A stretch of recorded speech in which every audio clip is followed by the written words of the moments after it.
007 es una de las sagas cinematográficas más importantes de la historia. Esta serie fílmica, basada en los libros de Ian Fleming, se encuentra casi a la par de Star Wars, Terminator y Rápido y Furioso en cuanto a recaudación, expectativa y cantidad de aficionados. Pero hubo un tiempo oscuro en que esta franquicia estuvo a punto de morir, y llegaría una película a cambiarlo todo. A continuación, te platicamos la increíble historia detrás de GoldenEye de 1995 y por qué es tan importante. Comenzamos.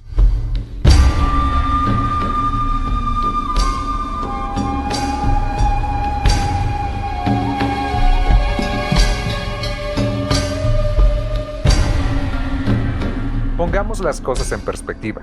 ¿Por qué la saga de James Bond necesitaba ser rescatada? Corría el año de 1985 y cintas clásicas como Volver al Futuro, The Goonies o Rocky IV se exhibían en cines. También, como ya era costumbre desde 1977, se exhibía una nueva cinta del 007 cada 2 años. Ahora era el turno de A View to a Kill, Panorama para Matar en España y En la mira de los asesinos en América Latina.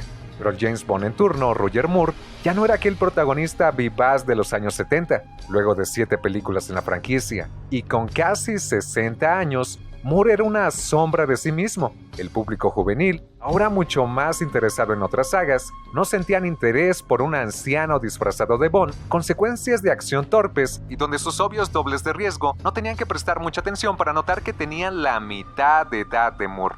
James Bond se había vuelto una parodia, lo que Adam West para Batman, pero de forma no intencional.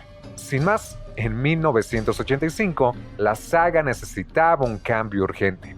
Un par de años después, con intentos de renovar la franquicia, los directivos decidieron dar un giro de 180 grados y presentarnos un Bond muy diferente.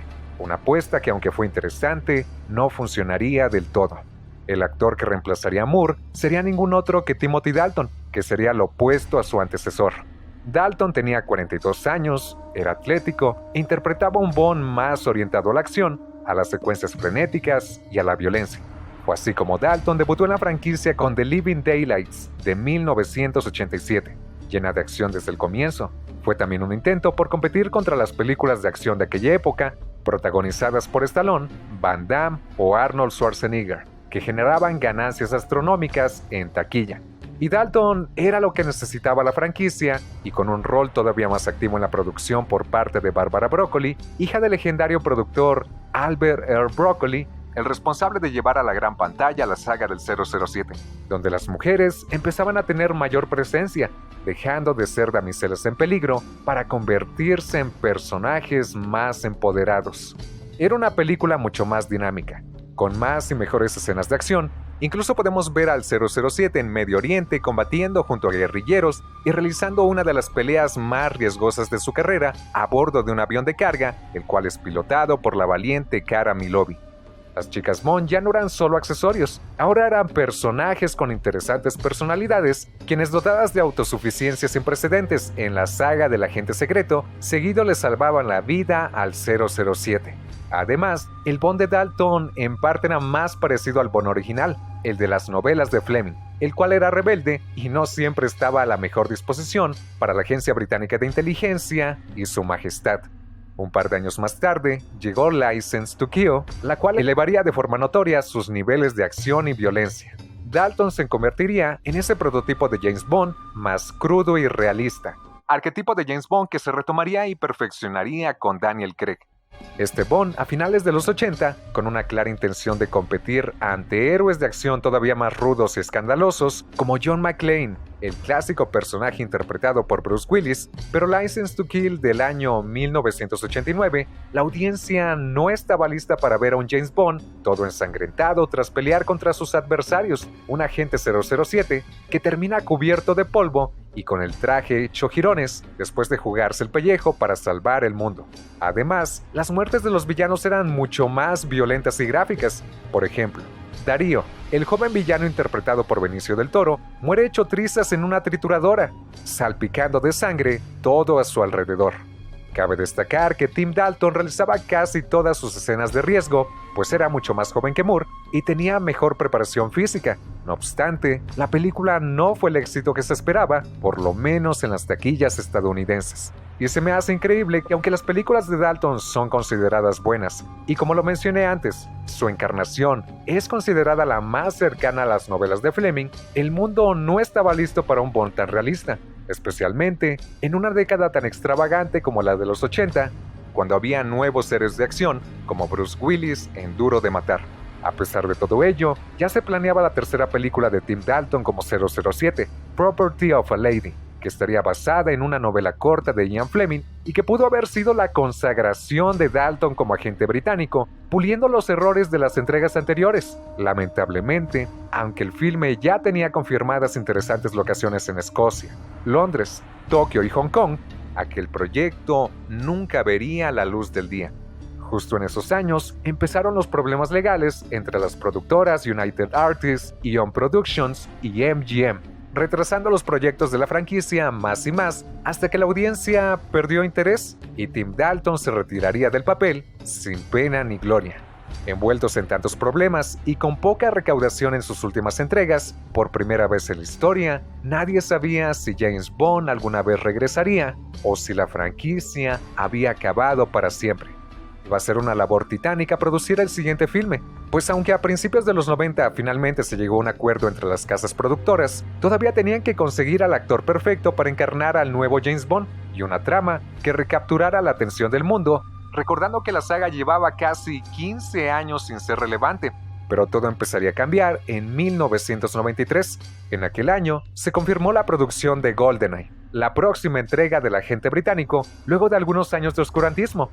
Y aunque las productoras intentaron convencer a Dalton de regresar, este ya no estaba interesado.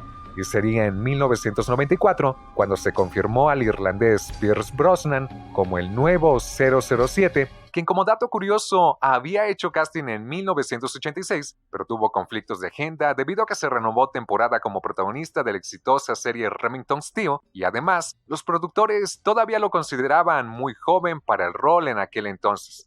Pero aunque los fans tenían nuevas esperanzas, aún había incertidumbre.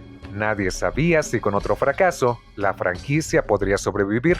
El futuro de James Bond dependía de esta próxima entrega.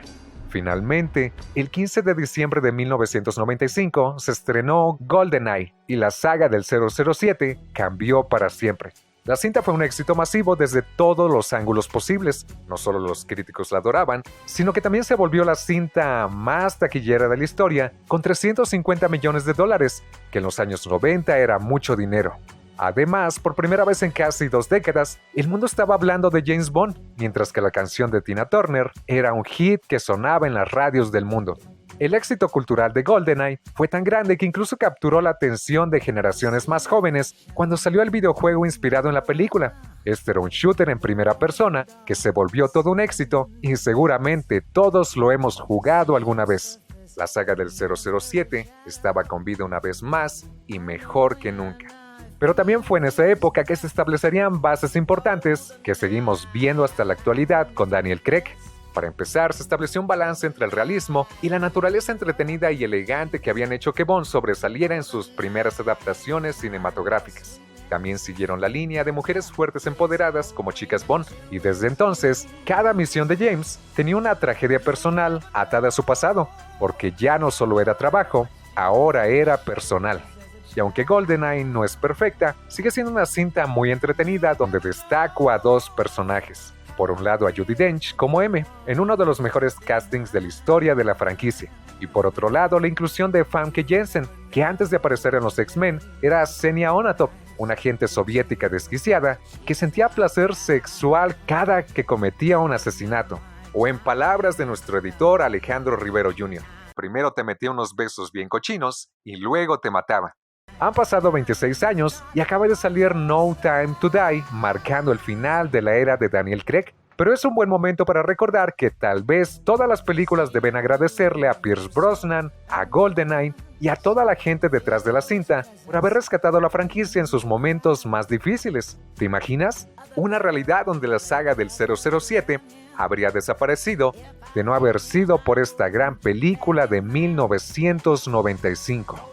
Eso fue todo, los invito a que le den like, que le den dislike, que comenten, compartan y se suscriban.